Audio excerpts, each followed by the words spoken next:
Donald Trump declares war, accusing the New York Times of leading the greatest coordinated attack in political history following their latest report of harassment claims.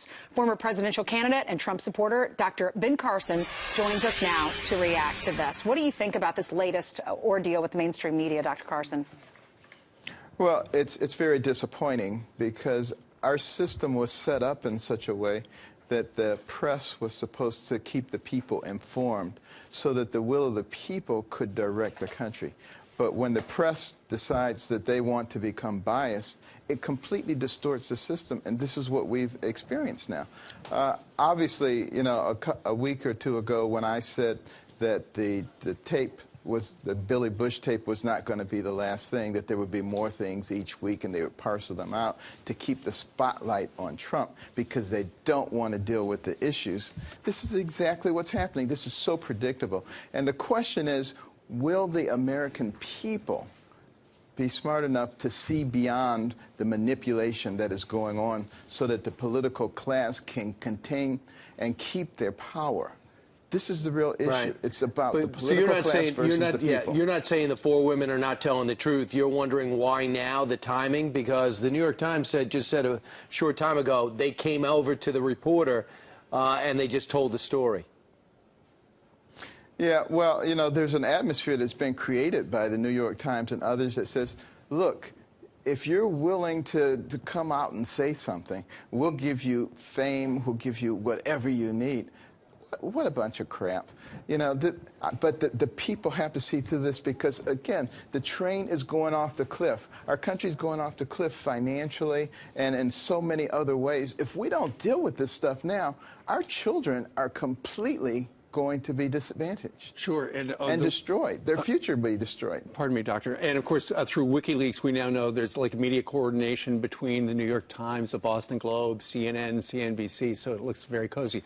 WikiLeaks also has revealed that, and we were talking about this yesterday, how a number, including Hillary Clinton's campaign communications director, mocking Catholics. And now some new WikiLeaks emails show that what they're calling for, Dr. Carson, is for a Catholic Spring, in the spirit of the Arab Spring, where they change everything. Because, let's face it, of course, you look at the emails, and the chain is very long. We'll talk about it a little later on and have in the past. What the Catholic Church needs to be shaken up because they're just too far in the dark ages, essentially is what they're saying. Yeah, well, you know, as you remember in 2012, there was a big platform fight because they wanted to remove all vestiges of faith in God. And obviously that philosophy is advancing. And, you know, they're now advocating things that are in direct opposition to the Word of God, knowing that if they can get people to accept that, then they can completely obliterate God in our society. And that's their real goal. I also think that you brought up a good point. We were talking before. Is that why Donald Trump is going after Paul Ryan and the rest of Republicans makes no sense to you?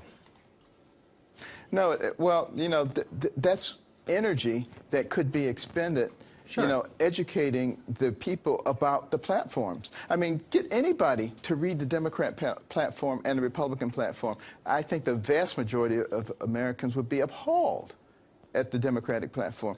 But keeping people ignorant and then feeding them propaganda, that is the mechanism that they utilize. Sure, and so, you got to wonder what Paul Ryan's doing as well, because it looks like, and I know your camp says any Republican who does not vote for Donald Trump, essentially that's a vote for Hillary Clinton.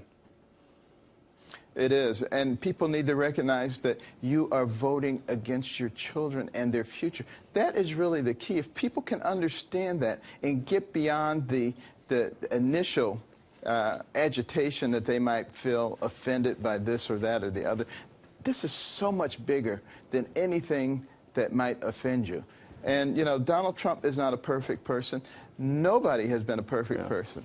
And if you go back and you look through the history of our presidents, you'll find a lot of issues. That's not the issue. The issue is who can deal with the problems that we're having. I would love to have somebody in there who was, you know, pure as the windblown sand. But, you know, let's be practical here and let's deal with the issues right now. Sure. All right. Dr. Carson, thanks for joining us this morning. Thank you. All right.